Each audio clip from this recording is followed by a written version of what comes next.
एक शिक्षक यानी कि टीचर राष्ट्र के निर्माण में महत्वपूर्ण भूमिका निभा सकता है, लेकिन वही टीचर अगर गलत ट्रैक पे जाए, जिहादी मानसिकता वाली ट्रैक के ऊपर चला जाए, तो फिर वो समाज और देश में बहुत बड़ा नुकसान भी कर सकता है। खबर साथियों, आज सबको पता है कि उपराज्यपाल ने 2 टीचरों को नौकरी से बर्खास्त किया है। दोनों के संबंध जो है वो आतंकियों से पाए गए हैं। टोटल अभी तक 77 हो गए हैं, जिनमें टीचरों की संख्या बहुत ज्यादा है। एक टीचर कितना खतरनाक हो सकता है जो जिहादी मानसिकता वाले पाठ उन बच्चों को पढ़ाता है, इस पर हम बात करेंगे। खबर तो है कि 2 टीचर आज डिसमिस हुए हैं। पहले भी बहुत से लोग हुए अलग अलग डिपार्टमेंटों के।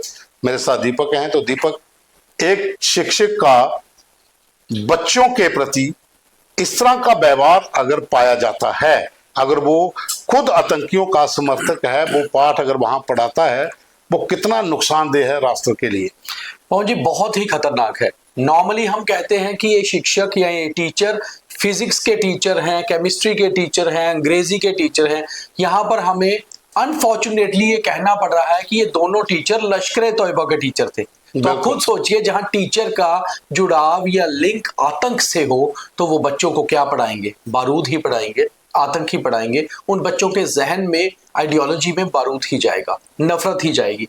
तो गुलाम हुसैन हो या फिर मजीद इकबाल डार, ये दोनों नाम है दोनों टीचर्स के, जिन्हें आज बर्खास्त किया गया लेफ्टिनेंट गवर्नर साहब के ऑर्डर पर, क्योंकि गृह विभाग, होम डिपार्टमेंट उनके पास है। और ये दोनों कश्मीर के नहीं, जम्मू रीजन के ही हैं। गुलाम हुसैन रियासी और मजीद इकबाल डार राजौरी का रहने वाला है। मजीद इकबाल डार फिलहाल लैब असिस्टेंट के तौर पे एक गवर्नमेंट स्कूल में काम कर रहा था, और इससे पहले वो टीचर भी था, जबकि गुलाम हुसैन टीचर था और एक स्कूल में पढ़ाया करता था। इन दोनों के लश्कर-ए-तौयबा से संबंध बताए जा रहे हैं। संबंधों की पुष्टि होने के बाद ही इन्हें बर्खास्त किया गया है, यानी कि सस्पेंड किया गया है। जैसे पवन जी बता रहे थे, अगस्त 2020 जब लेफ्टिनेंट गवर्नर मनोज सिन्हा ने as a lieutenant governor Jammu Kashmir में ज्वाइन किया था, तब से लेकर अब तक कुल 77 गवर्नमेंट एम्प्लॉइज को सस्पेंड किया गया है उनके टेरर लिंक्स के चलते। मगर खबर ये नहीं है, खबर दरअसल ये है कि 77 लोग, जिनमें से 30 to 40% टीचर्स हैं, 20 to 30% होम डिपार्टमेंट में यानी कि पुलिस में है, कुछ रूरल डेवलपमेंट डिपार्टमेंट में, कुछ रेवेन्यू डिपार्टमेंट में, कुछ एजुकेशन में, कुछ हेल्थ में, अलग अलग विभागों में है। खबर दरअसल ये है कि ये 77 लोग कितने सालों से कितनी जरूरी इंफॉर्मेशन इन आतंकी संगठनों को और उनके जरिए आईएसआई और पाकिस्तान आर्मी को पहुंचा चुके होंगे। देखिए, इसमें 2 चीजें हैं। एक तो किसी भी स्कूल का टीचर वहां 1 से 1.5 साल या 2 साल रहता है, उसके बाद ट्रांसफर हो जाता है। जो पाठ वो वहां पर पढ़ाकर गया है, वो दूसरे स्कूल में जाकर शुरू करेगा। और मैं आपको बता दूं कि जम्मू में जब स्टिकी बम का मामला आया था, तो हीरानगर से जो स्टिकी बम ड्रोन से ड्रॉप हुए थे, उन्हें उठाकर लश्कर-ए-तैयबा के आतंकियों तक पहुंचाने में रियासी के एक टीचर का नाम सामने आया था। तो जम्मू नरवाल में एक स्टिकी बम ब्लास्ट होता है, उसके बाद उस टीचर को पकड़ा जाता है। जम्मू पुलिस ने प्रेस कॉन्फ्रेंस करके उस टीचर को सामने भी लाया था। तब से इनके ऊपर काम शुरू हुआ था कि कौन कौन से OGW हैं जो अलग अलग विभागों के बीच बैठे हुए हैं। और होम डिपार्टमेंट की अगर बात आती है, वो लोग तो अंदर तक घुसे हुए हैं। तो फिर आपकी ना जाने कितनी जानकारियां पाकिस्तान के पास हैं। यही कारण है कि बहुत से आपकी साइट्स जो हैं वो हैक कर ली जाती हैं। देखिए पवन जी, इसमें सबसे बड़ी बात यह है कि ये लोग अभी जो पकड़े गए हैं, ये तो 2020 से 2025 के आंकड़े हैं। इनमें से तकरीबन ऐसे हैं जो अपने सरकारी विभागों में 2000 से लेकर 2005-10 से कार्यरत हैं, यानी कि पिछले 20 से 25 सालों से। आप खुद सोचिए कि 20 से 25 सालों में इन 77 लोगों ने कितनी इंपॉर्टेंट इंफॉर्मेशन, कितनी इंटेलिजेंस इनपुट्स जो हैं अंदर के, वो बाहर शेयर किए होंगे सीधे आतंकी संगठनों से। कई सारे अटैक्स में इनका हाथ रहा होगा, कई सारी इंपॉर्टेंट इंस्टॉलेशन की इंफॉर्मेशन प्रोवाइड करने में इनका हाथ रहा होगा। और दूसरी ओर हमारे ही यहाँ के लीडर ये कहते हैं कि इन सरकारी मुलाजिमों को छोड़ा जाए, जिन्हें जो है जेलों में बंद किया गया है। इनके ऊपर आरोप हैं, आरोप तय नहीं हुए। तो दरअसल में ये इंफॉर्मेशन भी बहुत जरूरी है हमारे व्यूअर्स तक जानी, हमारे दर्शकों तक जानी, कि जब आप ऐसे मैसेज, ऐसे बयान इन नेताओं के पढ़ें जो कश्मीर से आते हैं केवल अपने वोट बैंक को सेटल करने के लिए, तो आप ये भी समझ पाएं कि होता क्या है। दरअसल जब भी किसी एम्प्लॉय को सस्पेंड या बर्खास्त किया जाता है, उससे पहले उसका एक प्रॉपर डॉजियर तैयार होता है, सीआईडी की रिपोर्ट जाती है, और सीआईडी का एक सीआई विंग है जो इसी के ऊपर काम करता है, काउंटर इंटेलिजेंस के ऊपर। वो उस एम्प्लॉय को कम से कम 6 महीने से 1 साल तक पूरे राडार पे रखते हैं। वो जहां जहां पोस्टिंग उसकी रही है उसकी सारी डिटेल्स खंगाली जाती हैं, उसके रिश्ते किनसे हैं, उसके पारिवारिक संबंध किससे हैं, वो कितने सालों में कितना पैसा उसने इकट्ठा किया है, ये सारी चीजों की जानकारी रहती है। जब ये पूरी डिटेल्स उनके पास आ जाती हैं कि इनके रिलेशन टेरर से हैं, उसके बाद भी 2 से 3 महीने का समय दिया जाता है राडार पर रख के कि क्या इसने वो काम छोड़ दिए हैं या क्या लगातार वो उसमें इन्वॉल्व है। और उसके बाद होम डिपार्टमेंट वो फाइल तैयार करता है, फिर फाइल जाती है डीजीपी के पास, डीजीपी के पास से होकर फाइल जाती है लेफ्टिनेंट गवर्नर के पास, और फाइनल जो मोहर लगती है उसके बाद उसे सस्पेंड किया जाता है। तो अगर आपको लगता होगा कि अचानक से किसी के ऊपर आरोप लगे तो सस्पेंड कर दिया, ऐसा नहीं होता है। इंटेलिजेंस एजेंसी जिस तरह से काम करती हैं, सुरक्षा एजेंसियां काम करती हैं, प्रॉपर एक तरीका होता है। और अब ये लोग जिन पे केसेस चल रहे हैं कुल 77 हो चुके हैं पिछले 5 सालों में। अब बड़ा सवाल एक और है कि कितने और जो लोग ये काम करके आगे कितने और को जोड़ चुके होंगे, और साथ में इनका एक नेटवर्क होता है। अगर एजुकेशन डिपार्टमेंट के 10 से 15 टीचर अगर पकड़े जाते हैं, उनका और कहां कहां नेटवर्क है। ये लोग सरकारी वेतन लेते हैं, भारत में रहते हैं, भारत के खाते हैं, और sponsored by Pakistani agency ISI. Home department में बहुत से सीनियर अधिकारी जो पकड़े गए, जूनियर अधिकारी पकड़े गए, कांस्टेबल्स पकड़े गए, जो क्लर्क थे वो पकड़े गए। वो लोग यहां पर बैठकर पाकिस्तान के पेरोल पे काम कर रहे हैं। हालांकि जासूसी के आरोप में बहुत लोग पहले भी पकड़े जा चुके हैं। पूरे देश में कहीं ना कहीं पूरा जो एक गैंग है आईएसआई का, वो इनसे काम करवाता है।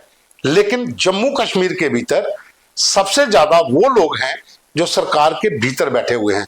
OGW, ओवरग्राउंड वर्कर जो हैं, ये वो लोग हैं जो आतंकियों के लिए काम करते हैं, उनके लिए खाने की व्यवस्था, उनके रहने का, और साथ में रास्ता बताने का। क्योंकि ये लोग रूरल एरिया में ज्यादा काम करते हैं, तो वहां पर इनको ज्यादा मदद आतंकियों को मिलती है। आप जानते हैं कि जम्मू कश्मीर के भीतर, खास करके जम्मू डिवीजन में, इस समय भी कठुआ से लेकर बसंतगढ़ तक, रामनगर से लेकर डोडा भद्रवा तक 3 से 4 आतंकियों के बड़े ग्रुप जो हैं वो घूम रहे हैं, और बचते इसलिए जा रहे हैं कि वहां पर OGW की बहुत ज्यादा तादाद है। वो किसी भी डिपार्टमेंट में करने वाले, चाहे सरकारी कर्मचारी हो या फिर वहां के लोकल किसान हो या फिर कोई मजदूरी करने वाले लोग, वो उनको मदद करते हैं। तो जम्मू कश्मीर के भीतर ये लोग, अब जब से लेफ्टिनेंट गवर्नर ने 77 लोगों को यहां से टर्मिनेट किया है सर्विस से, तो क्या पहले कितने लोग काम कर चुके हैं, क्या वो भी रडार पे होंगे अभी? बिल्कुल सही है पवन जी। जैसे जो लोग कई सारे लोग तो रिटायर हो चुके हैं, और ये प्रोसेस शुरू हुआ 2020 से, जब ये जानकारी आने लगी कि आखिर जम्मू कश्मीर से आतंकवाद का खात्मा किया कैसे जाए। तो तब सुरक्षा एजेंसियां, खासतौर पे जब एनआईए ने कश्मीर में दफ्तर खोला, वहां काम करना शुरू किया, जम्मू में एक ऑफिस एस्टेब्लिश किया, उसके साथ साथ एसआईए बनी, स्टेट इन्वेस्टिगेशन एजेंसी। जब ये दोनों एजेंसियां काम करना शुरू किया तो उन्हें ये पता चला कि जम्मू कश्मीर में केवल वो टेररिस्ट नहीं है जो बॉर्डर क्रॉस करके आते हैं और यहां आकर सीधे अटैक करते हैं, या फिर वो टेररिस्ट नहीं है कि जो नई रिक्रूटमेंट होती है हाथ में गन लेकर काम करते हैं। यहां 2 किस्म का और टेररिज्म है। एक टेररिज्म वो है जो टेरर फंडिंग जुटाता है, जिसे हम कहते हैं सेपरेटिस्ट मूवमेंट्स के जरिए। तो इसलिए पहला काम हुआ उन सेपरेटिस्टों को, अलगाववादियों के जो फंड्स हैं उन पे शिकंजा कसने का, क्योंकि जो फंडिंग प्रोवाइड करते थे। फिर दूसरा नेटवर्क एक और पता चला कि सरकारी कर्मचारी, सरकारी डिपार्टमेंट्स के अंदर ऐसे कुछ बैठे हुए हैं जो अंदर की इंफॉर्मेशन तो देते ही देते हैं, साथ में उनके लिए बहुत सेफ पैसेज रहता है। क्योंकि मान लीजिए एक सरकारी मुलाजिम अगर कहीं पोस्टिंग पे जाता है तो वो दुनिया की नजर में, परिवार की नजर में और पब्लिक लाइफ में वो अपने वो काम कर रहा है जो उसको नौकरी मिली हुई है, मगर उसके साथ साथ वो कहीं और भी जुड़ा हुआ है, जहां और उसके लिंक है, वो देश के खिलाफ, देश में रहकर और देश की सरकार में रहकर गद्दारी कर रहा है, जो बेहद खतरनाक है। कई सारे वर्दी में पकड़े गए, यानी कि कई सारे जम्मू कश्मीर पुलिस में भी थे जिन्हें भी बर्खास्त किया गया। फिर जब इनके ऊपर काम करना शुरू किया तो फिर एक डॉकेट, एक फाइल तैयार होनी शुरू हुई। जब फाइल तैयार होनी शुरू हुई तो पहले वो फाइल्स आई जिन पे सिर्फ शक था, फिर उन शक की बिनाओं पर काम शुरू हुआ। फिर तब उस समय खास तौर पे जिम्मेवारी दी गई सीआईडी के सीआई विंग को, जो काउंटर इंटेलिजेंस विंग है, जो अब इतना ज्यादा फैल चुका है कि आपकी हर थाना क्षेत्र में सीआई के लोग होते हैं, हर इलाके में सीआई के लोग होते हैं, और उनका काम यही होता है कि एक डॉकेट्स, एक पूरा ये तैयार किया जाए। जब ये सारा कुछ डॉजियर डॉकेट तैयार हुए तो फिर फाइनली ये समझ में आया कि आखिर ये सरकारी मुलाजिम जो नेटवर्क में बैठे हुए हैं, इनके साथ और कौन से लोग जुड़े हुए हैं। फिर कुछ बाहर के लोग ऐसे थे जो प्राइवेट थे, उनको तोड़ा गया और अभी तक 77 को बर्खास्त किया गया है। और जैसे पवन जी आप कह रहे हैं, बिल्कुल सही है, जो लोग रिटायर्ड हो चुके होंगे ये काम करके, उनके ऊपर भी शिकंजा कसना जरूरी अच्छा, है। एक चीज मुझे रिटायर होने के बाद कोई नए लोगों को एक चीज मुझे समझ नहीं आई। महबूबा मुफ्ती जम्मू कश्मीर की मुख्यमंत्री रही है जी। अब वो सवाल उठाती है कि आपने सरकारी मुलाजिमों को जबरदस्ती उनको घर भेज रहे हैं। जब आपकी सरकार थी उस समय भी ये लोग काम कर रहे थे, उस समय एक्शन क्यों नहीं हुआ, जबकि एजेंसी पुलिस आपके अधीन थी तब?